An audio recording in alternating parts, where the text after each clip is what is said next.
Hello guys and gals, it's your boy J Love coming back at you with another video. In this video, like the title says, we're going to be talking about why you should not get into hotshot trucking in 2024.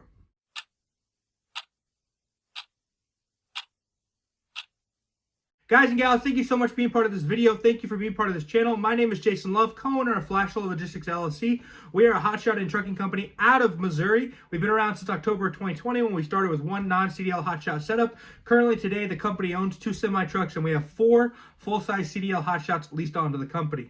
Now, let's get to the video real quick because I got a lot of great things to tell you. But if you've never been here before, think about watching the other videos. I've been making videos for the last 3 years since we started our trucking company, going over the good, the bad, the ugly. I don't make many vlogs. It's not like super entertainment. It's going to be the cold hard facts. If you're thinking about starting a trucking company and you want to learn and you want to actually see issues that we've gone through and how we get through them, these are going to be the videos for you. This is going to be the channel for you. But let's stop there and let's get to the video.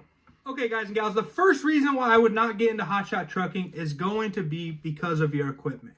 Now, this is something that's going to be important. You need to understand this. Now, when you go out and you buy a truck that you're going to do hotshot with, let's say you're going to buy like an F350 or a 3500 or, Chevy or Dodge, whatever the case may be. Those trucks are not made to do over-the-road trucking. That's not what they were intended for. That's not what they're made for, right? And those motors and those transmissions were not made to be hauling you 20,000 pounds all the time, right? So you are going to wear down your equipment faster than you'd wear down, like, let's say, a semi-truck, for example. When you buy a semi-truck, if you buy a semi-truck brand new, most likely you're going to get upwards of 700,000 miles before you need to do major engine overhauls or transmission overhauls or whatever the case may be. Obviously stuff's going to break. Obviously, you're going to have to fix stuff. Obviously, you're going to have to put money into it over the 700,000 miles. But that's kind of the rule of thumb. If you do buy a nice semi-truck at 300,000 miles, you still are going to have, 3 or 4 years of good hard running with it before you most likely have to do something crazy. Now, that's not saying that something crazy is not going to happen. I mean, the case is the same. But for us, for example, I've bought semi-trucks at 400,000 miles that I currently have about 600,000 miles. And I haven't had to do like a huge engine overhaul or like replace a turbo or any of that stuff, right? So, I mean, I had to do normal maintenance stuff, or do some def work, whatever the case may be. But I know those trucks are still going to be running. I'm not afraid of like the engine just blowing, tomorrow. Knock on wood, obviously. I do not want that to happen. But when it comes to hotshot, obviously you're buying like an F350. So if you buy an F350, you get the 6.7 liter turbo diesel engine. You can probably get upwards of 300,000 miles out of those engines, just normally. But when you're going to be hauling with it all the time, we have guys who've gone through a couple transmissions. We have guys who once they hit about 200,000 miles, they start having issues. We have guys that just, will continue to have small issues that are going to take them off the road. But you got to realize that by the time that truck does hit 300,000 miles, the life of that truck is pretty much over, unless you're going to do a huge major engine overhaul or whatever the case may be. So you're getting about half the life out of, an F350 that you would with a semi. So, and maintenance is expensive. Diesel mechanic is expensive, whether it's a truck or whether it's like an F350 or semi truck. Maintenance is still going to be expensive. So you need to realize, like, that's one of the reasons you can kind of stay away from hotshot if you're doing hardcore OTR, is because equipment is not going to withstand nearly as long as a semi truck does. Now, just the case how we are right now in our company, we have some guys leased on that have older equipment, and now it's time to start making decisions. Do they invest in buying new trucks to put on the road, or is it kind of like once this truck's done with, are they going to be done hauling? Because you kind of have to realize that, because you're putting 10,000 miles on the truck per month, you're going to rack miles on that vehicle pretty quick. If it's a semi truck, obviously you're not going to have as many issues because they're made to go a million miles a lot of times. And so you have a lot more time to make the amount of money you need to make to be able to replace that truck. But with hotshot, you don't have as much time because the trucks are just not built to withstand that many miles, to withstand pulling weight all the time. I think the same thing can be said with trailers as well. Now, if you're using a gooseneck trailer, for example, a lot of those gooseneck manufacturers are not making those trailers to withstand, over-the-road trucking. Nowadays, though, there are a lot of trailer manufacturers like Diamond C or Load Trail or Big Tex, whatever the case may be. They're understanding that there's a good portion of their market that's using those trailers for those means. And so there's building trailers that are specific for hotshot trucking, and so they're built a lot better, and they're made with parts that are a lot more universal, and they're made to withstand OTR trucking, instead of just being a 40-foot gooseneck trailer. Because what's a 40-foot gooseneck trailer made for? It's made for farming. It's made to haul small equipment, maybe locally. Those are the things people use those 40-foot trailers for. But now we're taking these trailers and putting them over the road, and putting 15 to 20,000 pounds on them all the time, and running 10,000 miles plus, and a lot of times the axles can't hold up, the brakes can't hold up, and so you got to realize that a lot of the equipment you're going to be using in Hotshot was never made to do what you're going to do with it. Now, coming into 2024, there's a lot of stuff changing with that. There's a lot more, especially when it comes to trailers, a lot more trailers that are built to withstand OTR. So I would definitely look into getting one of those. Get air ride on it, kind of get a lot of the extra things that's going to make that trailer stand out and make that trailer an OTR Hotshot trailer. Now, the second reason I would not get into Hotshot trucking is going to be insurance. Now, we talked about insurance a lot. Obviously, if you're going to get into Hotshot trucking and get your own authority, you are going to you're brand new, most likely going to have to go through Progressive. Now, Progressive isn't a terrible company. They're very flexible when it comes to what they will quote you for. They'll definitely give you a quote. It'll probably be kind of expensive, but if you go to Progressive and you have a CDL and had a CDL for 5+ years, and you have affordable equipment, and you kind of have an idea of what you want to do, and you know how to build a good quote for yourself with an insurance broker, watch some other videos from me on that, you can get probably a good solid quote from Progressive, anywhere under $2,000 a month. I think you most likely be able to get right out of the gate. Now, there are other issues you're going to have to run in with insurance, and you'll see this more down the road. There are a lot of insurance companies. Well, first off, there's not a ton of insurance companies that do commercial trucking. Commercial trucking is very high risk, obviously. It's very high risk. So there's a lot of companies that might provide insurance that do not provide commercial trucking insurance. Now, out of the ones that do provide commercial trucking insurance that aren't Progressive, they're very selective and they're very picky. Now, you look at my company, for example. We've been around for over 3 years. We have really good CSA scores. We have had one accident on our record over the last 3 years, which honestly isn't terrible. It wasn't anything crazy. Computer just died on me. But we are getting turned down by insurance agencies, and I asked the brokers, I'm like, well, why are they turning us down? I feel like we have every driver on my team has over 5 years of experience. We have equipment that's paid off sometimes. Why are we being turned down? And he said, well, a lot of companies don't, even these commercial trucking companies don't insure pickup trucks, or don't insure Hotshots, or don't insure trailers that are connected by a gooseneck. We actually got turned down because our Hotshots don't have fifth wheel connectors. They have gooseneck connectors.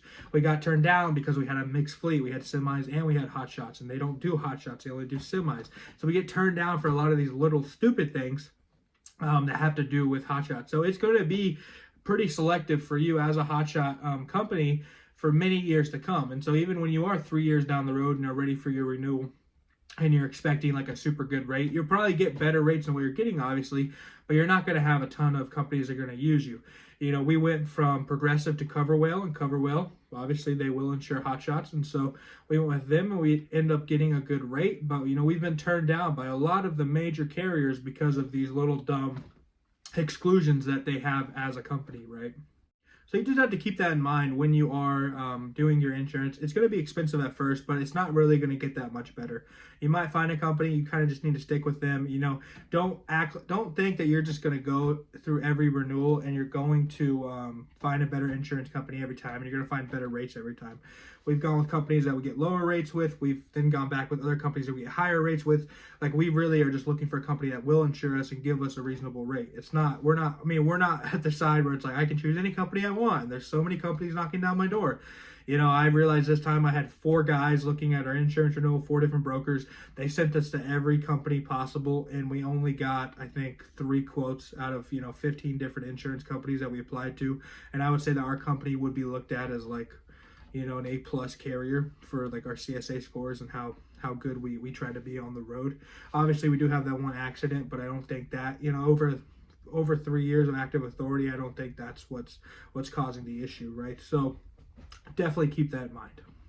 Now, the third reason I would not get into Hotshot trucking is going to be the market, right? Like I've said many a times, when you're doing trucking, whatever type of trucking you want to do, whether you're doing reefer or drive-in or flatbed or oversized, or whatever the case may, or heavy haul, you're going to be doing a piece of a pie, a piece of the trucking industry pie.